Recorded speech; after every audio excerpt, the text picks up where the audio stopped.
Welcome back to another edition of the Magic Latest Podcast, the podcast where we discuss everything Orlando Magic basketball. I'm your host, Jalon Dixon, and today we've got a ton of things to talk about coming off of a weekend of back-to-back matchups against the Boston Celtics, where the Magic split 1-1. But before we get into that, remember to like, comment, and subscribe for daily Orlando Magic content. We are on the road to 1,000 subscribers and trying to become one of the biggest Orlando Magic podcasts here on the YouTube platform. So remember to hit that post notification bell so you always know when we're dropping new videos.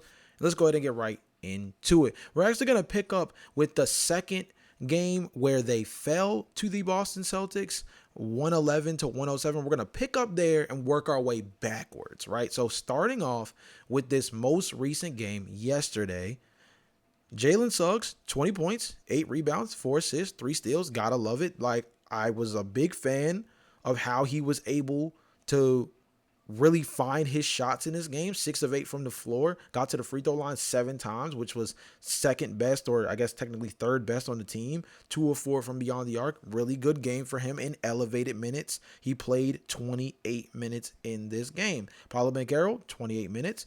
28 points, 6 rebounds, 4 assists. Free throw line 10 of 10. Shout out to Paolo for getting much improved numbers from the free throw line over the last handful of games. It was a little shaky, missing 3 and 4 free throws those first handful of games, but as of late, he's been slowly but surely getting himself together. 9 of 16 from the floor, which means genuinely he was, He was 9 of 11 from the field, excluding his 0 of 5 shooting from 3. So basically, if Paolo didn't take a single 3-point attempt, he would have been 9 of 11 from the field in this game, which goes to show you that he's still trying to round out that 3-point shot. I like the volume in the sense of his willingness to take that shot. I also do think it's an extension of him settling for jumpers in a way that is kind of hurting his efficiency a pretty decent amount.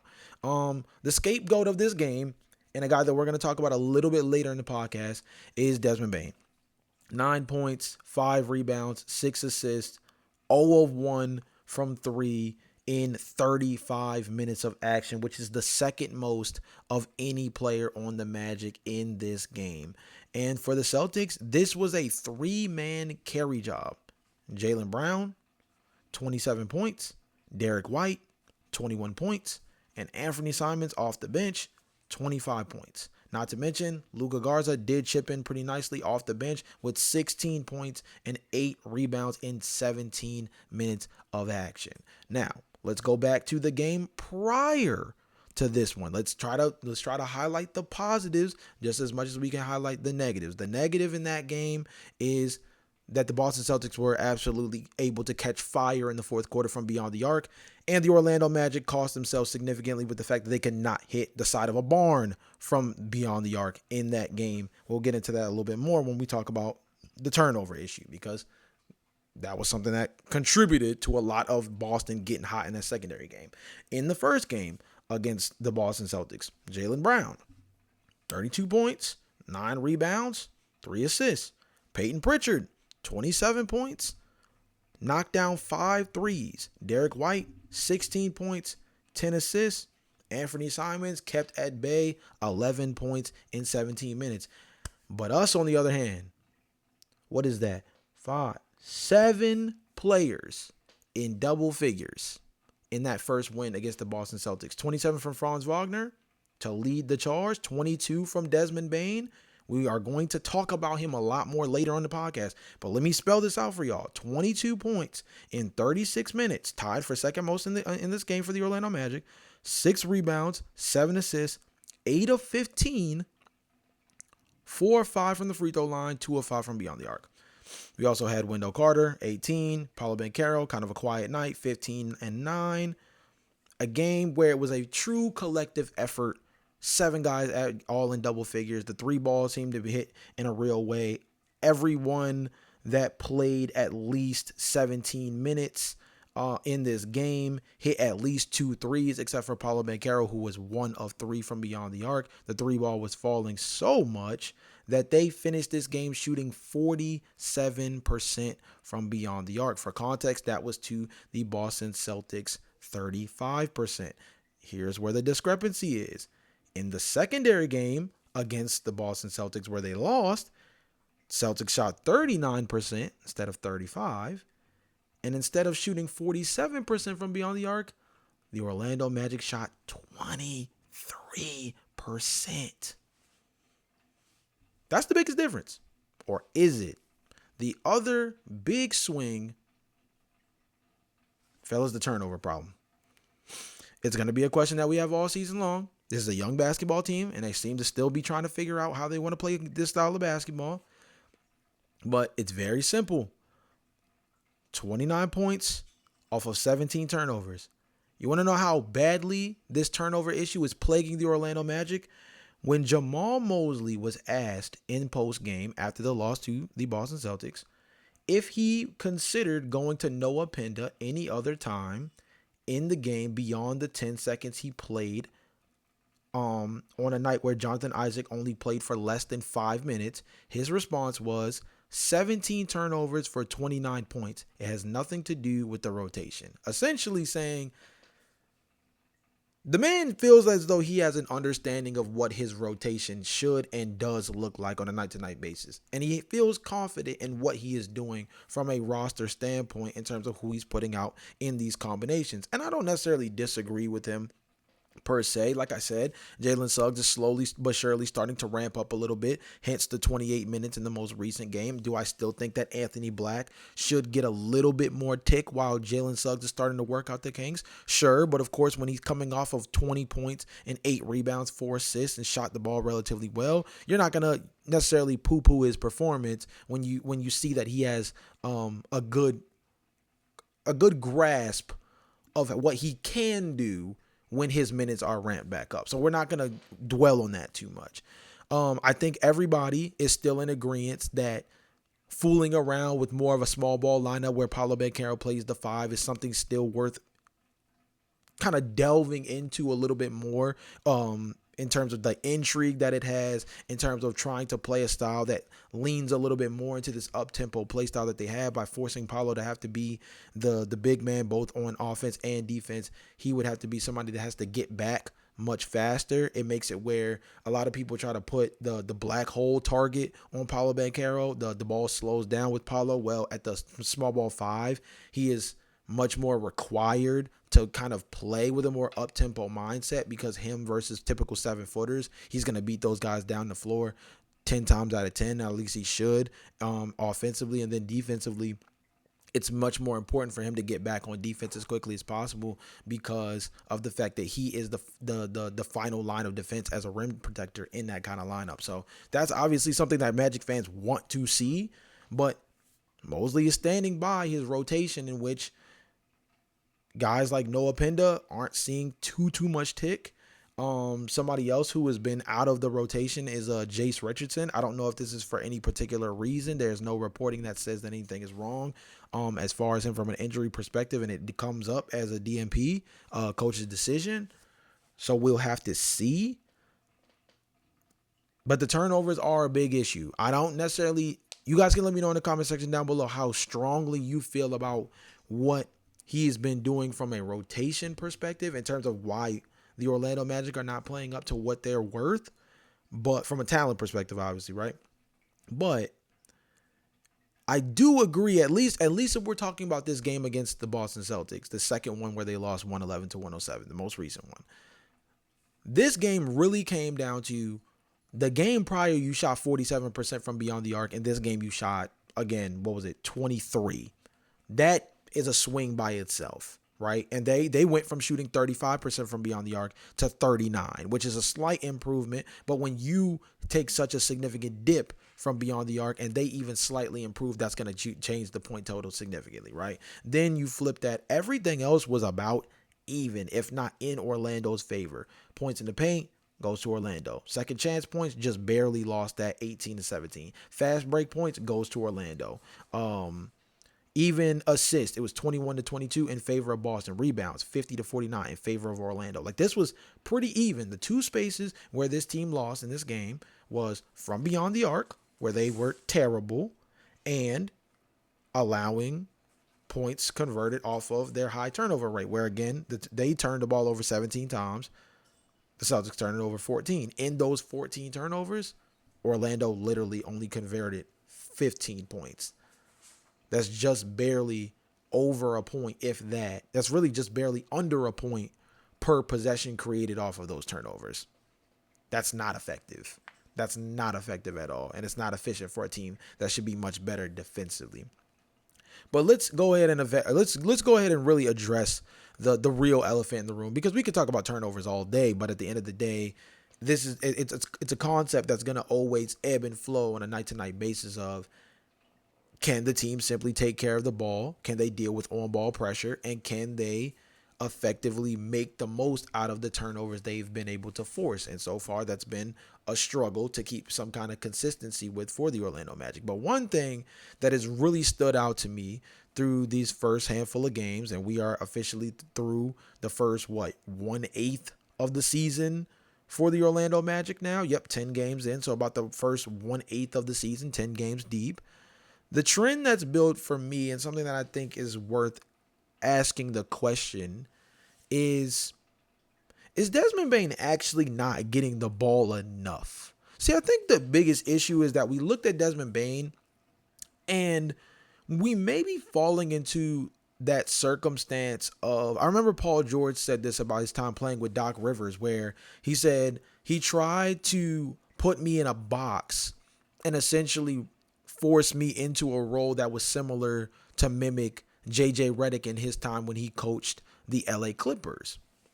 And it got me thinking, because of the fact that, Paul George was primarily an on-ball isolation, top of the key shot creator. And then it seemed as though when he played with Doc Rivers in LA, played for Doc Rivers in LA, I guess Paul felt himself to become more of this spot up 3-point shooter / off actions, coming off pin down screens and things of that nature, as primarily a 3-point shooter specialist type, despite the fact that as a star with his kind of athleticism and talent, he needs more both on ball optionality, I guess you could say. He needs more time with the ball in his hands, and more so, even as a superstar, he is somebody that needs true volume in order to really find a rhythm, right? He's not a streaky shooter per se, but he's a rhythm shooter, and those are two totally different things. Streaky means on a night-to-night basis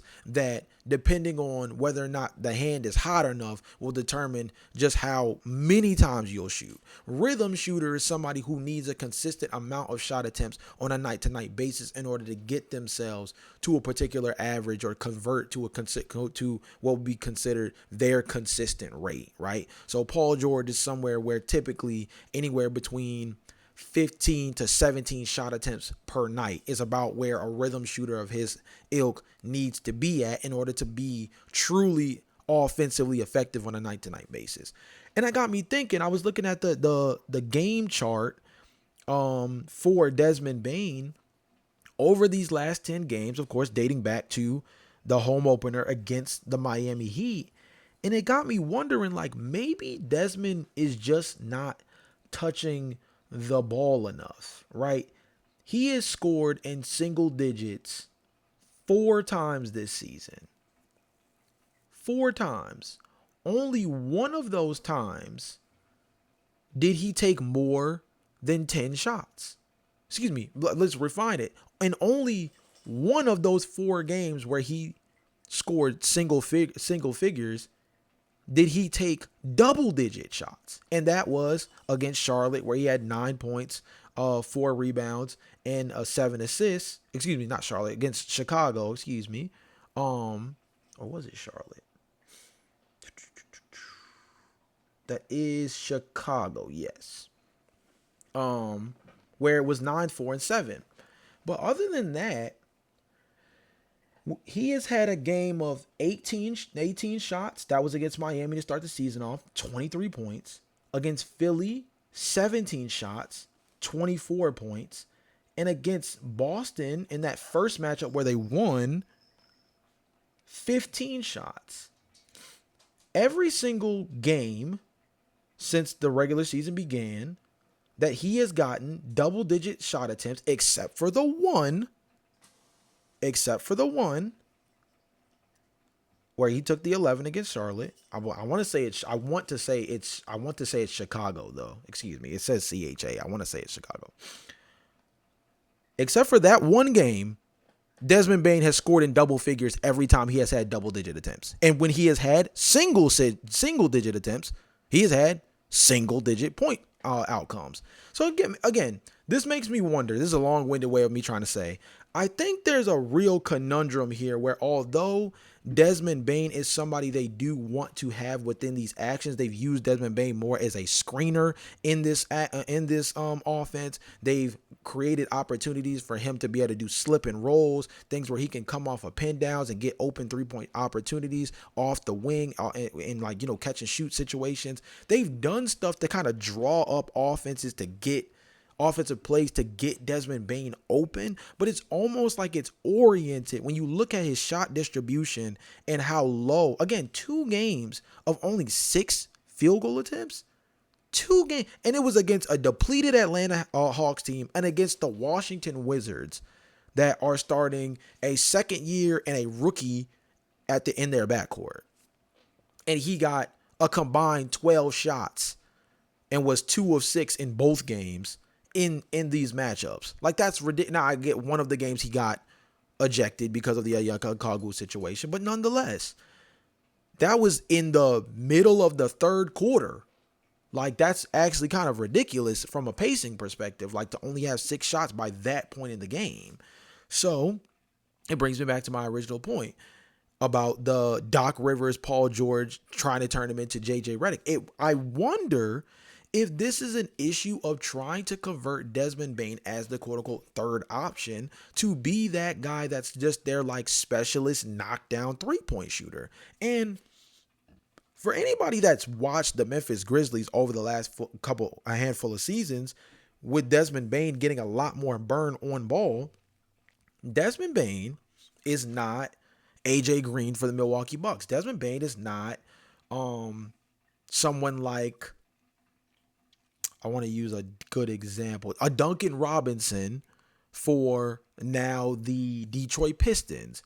He's not one of these spot up 3-point shooters running off of pin downs and back screens and doing DHO options that are supposed to help him flare out and get all. He has the ability to be this effective off-ball player. We saw that in real stride when he played next to Ja Morant. But we have seen his development over the last handful of years, and you could use this as a net negative or a net positive. In some semblances, you could say the same thing about what happened to Mikal Bridges, right? The idea of him being so elite defensively, and then it seemed like as he got more on-ball reps with Brooklyn, by the time he gets to the Knicks, he's not the same kind of defensive player anymore because he's seen the ball in his hands so much that, and he's been required to have the ball in his hands so much more that his defense takes a hit. You can make an argument in this sense that Desmond's 3-point ability as an off-ball player has taken a hit because he's had to take on a role over the last 2 years, mainly as somebody who's needed to have the ball in his hands as a decision maker and shot maker more consistently than someone like JJ Redick, a Duncan Robinson. Name your 3-point specialist type that really only gets their high volume in situations where the offense presents a lot of catch and shoot opportunity, which is not where the Orlando Magic are at right now because they don't have a lot of floor spacing to begin with to create those kind of opportunities. So that brings me on to wonder, and you guys can let me know in the comment section down below, like, does this correlation make sense to you? Does the correlation actually add up in a way where, again, this could be a big knock to Jamal Mosley from a coaching perspective too, because it's a misuse of a player that has a particular play style or has developed a particular play style, and you're almost regressing the growth that he's gained over the last handful of seasons, trying to put him in a box so that he is implemented into the offense, but quote unquote doesn't step on the toes of guys like Franz Wagner and Paulo Banchero, who are of course the head honchos of the team. I would say that in order for this to work, Desmond has to be assimilated as a true number 3. Desmond has to be treated the way the Lakers treat Austin Reeves. That's the kind of approach that this team has to go in with if they're going to maximize what Desmond Bane brings to the table, but B, maximize what they paid for to get him, right? It's by seeing him be a true offensive generator, getting more on-ball reps, and games of 11 shots, 6 shots, 9 shots. That's not how you implement a third option guy who needs the ball in his hands in order to be effective as a, again, volume slash rhythm shooter. Like, he's somebody who needs to be able to develop more of an on-ball game. He's somebody who's slowly but surely done so and needs to develop that rapport with these guys in terms of that on-ball game. I think he needs more help in terms of guys creating screen actions and things of that nature to help him get open in ways that allow him to be better as a driver and stop putting so much emphasis on him trying to get 3-point shots. Even this game against the Celtics recently, again, where he only had the 9 points, he takes 9 shots and 1 3, somehow was a plus 11 on the floor, one of the best plus minuses on the floor. And I would say, honestly, probably pretty misleading overall. Let's use the game where they won. That game, for perspective, in that game where they won volume-wise, he had, of course, the 22 points, and he took 5 threes, the 15 shots. So this is someone that you need to create opportunities for him to see the ball go through the hoop to then make him more confident about taking more 3-point shots. If he's only going to get 9 shot attempts within a game, he's only going to take 1 or 2 3-point shots because he needs to maximize the most efficient way for him to see the ball go through the basket. If he's going to get 15 shots, he's going to take 1/3 of his shots are going to be 5 3-point attempts from beyond the arc because he's had the opportunity and a handful of different actions to see the ball go through the hoop in a different way that's more efficient. So again, I think there's a little bit of merit to that. Actually, I do believe there's a world where actually Desmond Bane is just not being utilized to the best of what his ability presents. And again, you think about these big threes, yes, there's always someone that has to take a bit of a reduced role. We've seen this in a handful of different iterations throughout the past. I think the most notable person within those big threes tends to be someone like a Chris Bosh, who went from being a perennial all-star as a back-to-the-basket player to somebody who had to develop a stretch 4 3-point shooting ability in order to truly be effective on a night-to-night basis for the Miami Heat when they had LeBron James and Dwayne Wade. And I'm not trying to associate this team with that Miami Heat team, but what I'm saying is there's always going to be somebody that's forced to take a bit of a back seat or adjust their game the way. Chris Bosh turned into a big-time rebounder, already was elite at rebounding, but turned into a big-time rebounder from a clutch perspective, while also being more dangerous as a jump shooter from distance as opposed to being a back-to-the-basket mid-post player because he needed to open up more floor spacing for guys like LeBron James and Dwayne, who were mainly slashers, drivers, athletic finishers around the rim. So they needed that paint unclogged. And if you have someone like Bosh sitting right there on the low block, and you got a center like Joel Anthony sitting on the low block, taking up all that space and congesting it, now you take away with one of the biggest strengths of your 2 biggest superstars on the perimeter. So he had to adapt that. I think in a similar way, this Orlando Magic team has to see someone like Desmond Bane take a bit of a step back from the perspective of being on ball so much as he was at Memphis. But I think they need to implement more easy looks to still duplicate the effect of a guy who is getting the kind of shot attempts necessary in order to truly get in the flow of the offense. Like, this is someone who I think you have to put a lot more emphasis on drawing up shots for him. Like, only 6 attempts within the flow of the game is ridiculous because that means, in retrospect, that means maybe 3, maybe 4 of those shots were generally drawn up out of plays meant for him to try to seek out a shot opportunity. This is a guy that I think in order for him to be incorporated in the 3-point space that they're trying to get him to, you're going to have to create more and more opportunities in order to do that. You're going to have to. So I think that Desmond Bane is in a spot right now where I think once the Magic figure out what they really have in him, instead of kind of operating scared, because that's what they're doing. They're kind of playing scared with him, and by proxy, he's playing scared. Once they figure out what they truly have in him, I think that this team is going to turn around. Right now, while they're still acting hesitant and acting like they have to work through assimilating him into their roster construction, they're just going to keep playing at like 50% of what their true potential is. All right, let's go ahead and end on a couple of you guys' comments. Not going to go super in depth today just because of the fact that, I want to see them play somebody else besides the Boston Celtics and then kind of like build a thought process for how we're going to approach this week in the NBA for the Magic. So we'll start from the top of last video and work our way down.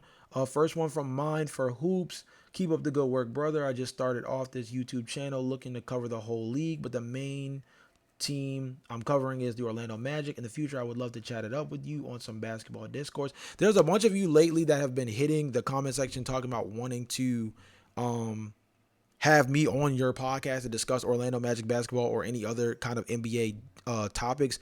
Either drop your contact information in the comments down below, or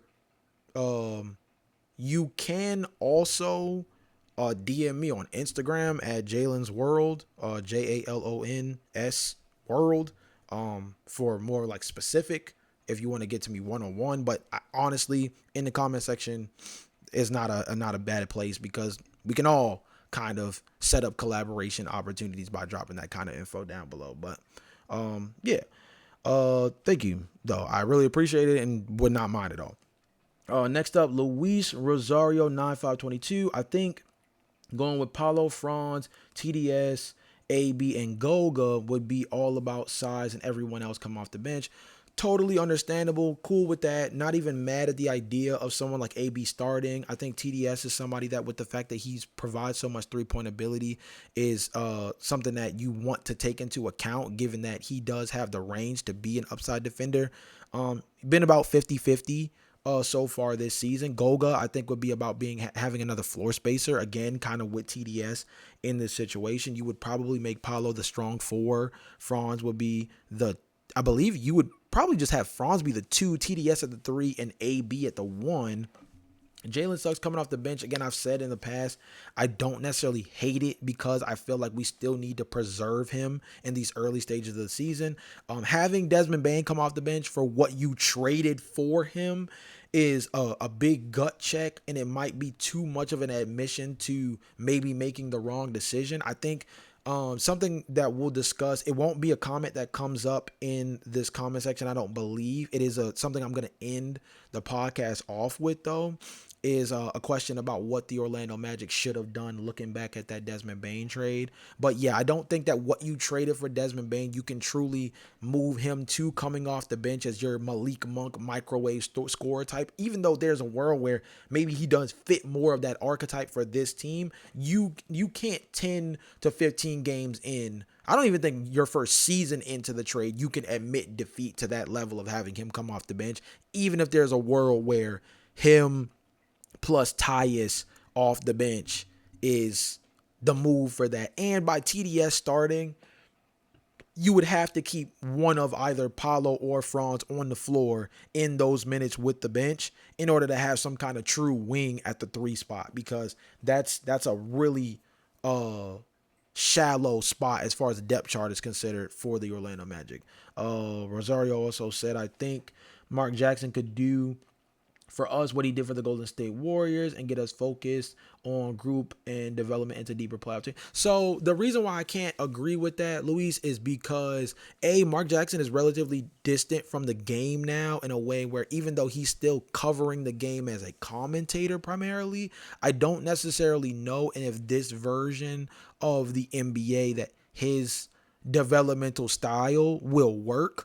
Number one. Number two, I don't necessarily think this is about player development for the Orlando Magic. I think they're past that. I think Jamal Mosley did all of the heavy lifting in the player development category. I think you can make the argument that that Jamal Mosley is this team's Mark Jackson. I think the issue is we have to figure out if Jamal isn't the guy long term in terms of lifting the Larry O'Brien the same way Mark Jackson was thought to not be.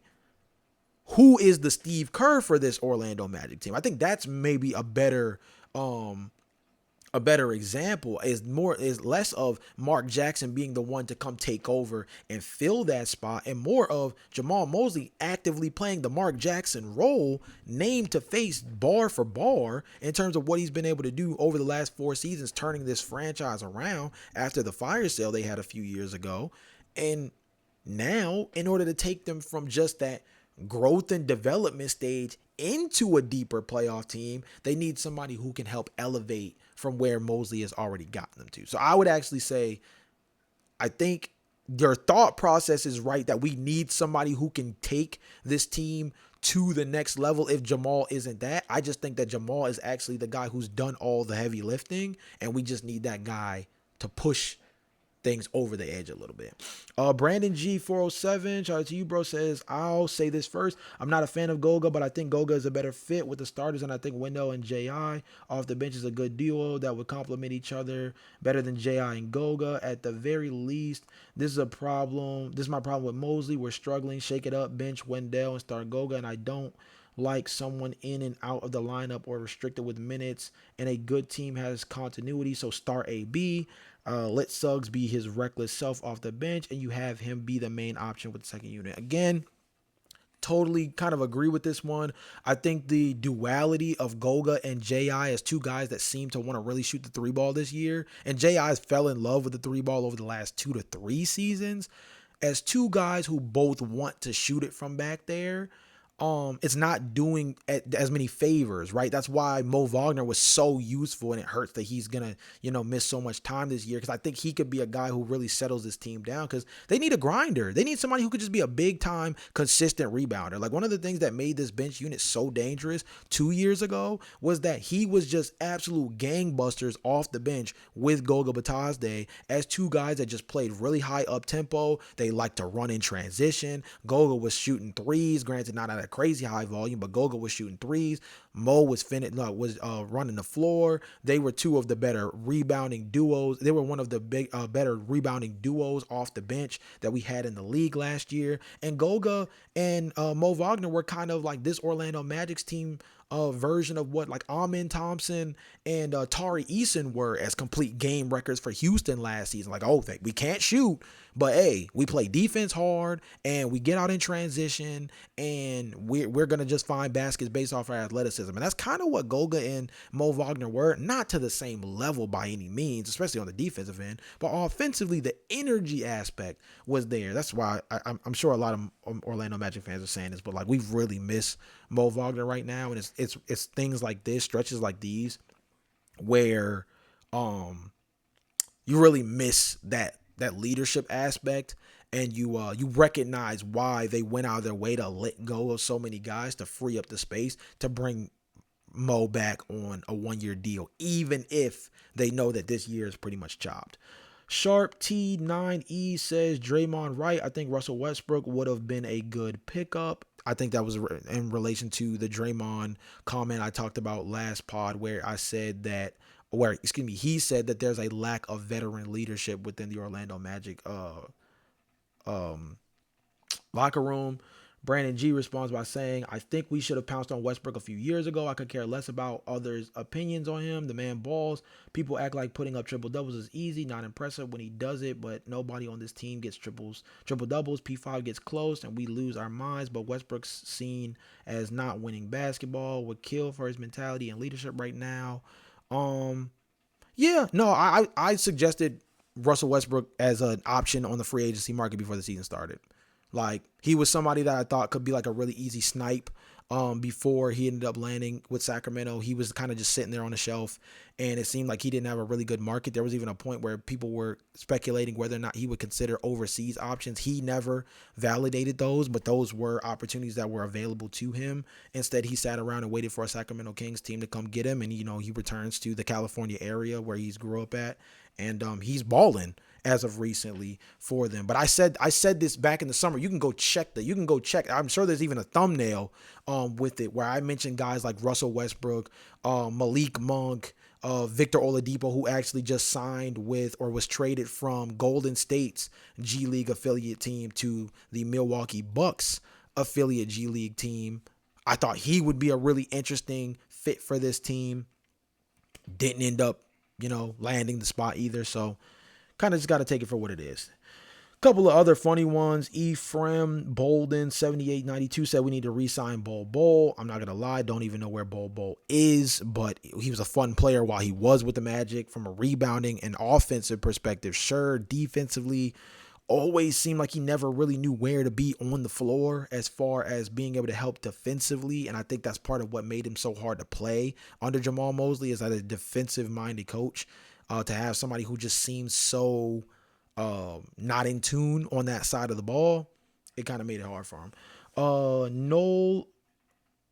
No Way Out 33 said play J.I. Moore. We need a rim runner, Derek Lively type. Also, Paulo is playing passive. He doesn't know where he fits. De Silva looks amazing, and Wagner looks like our number one player. Pardon this take, but Mosley might need to go. I don't think it's worth pardoning, bro. I think it's a conversation that a lot of people are trying to have about Mosley being on a hot seat, and I think it is understandable because this team just has so many expectations. Playing J.I. in a Derek Lively role, there's nothing wrong with that except for the part where J.I. doesn't want to roll. That's the problem. The problem is that J.I. keeps popping. He's turning into Serge Ibaka with the Oklahoma City Thunder towards the back half before he ended up on Orlando, and I think he played in Milwaukee. Like teams where all of a sudden he went from being one of the best shot blockers in the league to now falling in love with the three-point shot so much that even on the defensive end, he falls more and more away from being parked in the paint than he should be. And his defense is taking a big hit from that.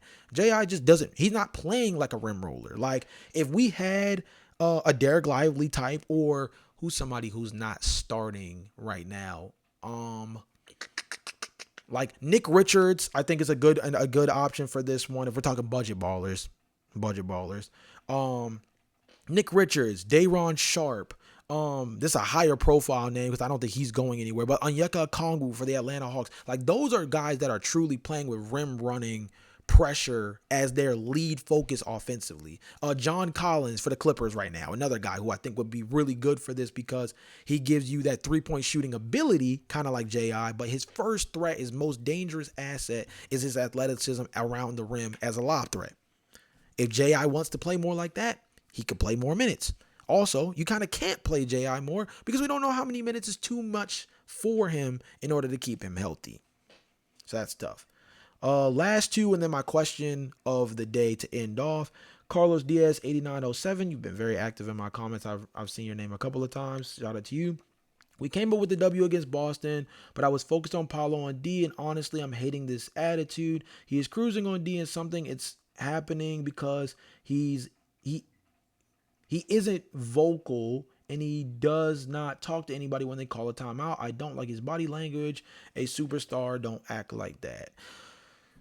That'll be something maybe I keep on my radar moving forward. I can't say I paid attention to Paulo's body language too much, mainly out of the fact that I've been focused more on where his shot distribution is and less of how he's acted defensively, because I don't think that you're ever going to ask Paulo to be this openly active and engaging defender. He's actually one of the guys that on the offensive end takes so much pressure off that on the defensive end you hide him, right? Very similar to even like someone who's good, quote unquote, good on defense, but you would still hide as a defender. It's like a James Harden type because of what he does from a on-ball initiator perspective offensively. He's somebody that you ask him to do so much on that side of the ball. When it comes to having him defensively, you try to hide him as much as humanly possible. Paulo's kind of similar to that, especially when you kind of have the defensive personnel that the Magic have around him with high upside guys like Franz, TDS, Anthony Black, Jalen Suggs. Like, he usually is, quote unquote, the weakest link. And it's one of the things that makes it such a danger to start him at the 5 is that we don't have any real legitimate rim protector at that point with him. Like, yes, that allows for more switchability within playing man-to-man and things like that defensively, but we wouldn't have like a park it, protect the rim type on the floor. And not that Wendell Carter Jr. is that great at that same attribute, but he's better at it than Paolo Banchero is, essentially. And last but not least, in terms of the comments, A. Jordy says, as a 30-year, oh man, shout out to you, dude. As a 30-year fan of the Magic, I honestly can't watch Banchero. He constantly turns the ball over. His shot is nothing special, and he makes terrible decisions. I would take F.W. Ag? Franz Wagner, okay, over him any day of the week.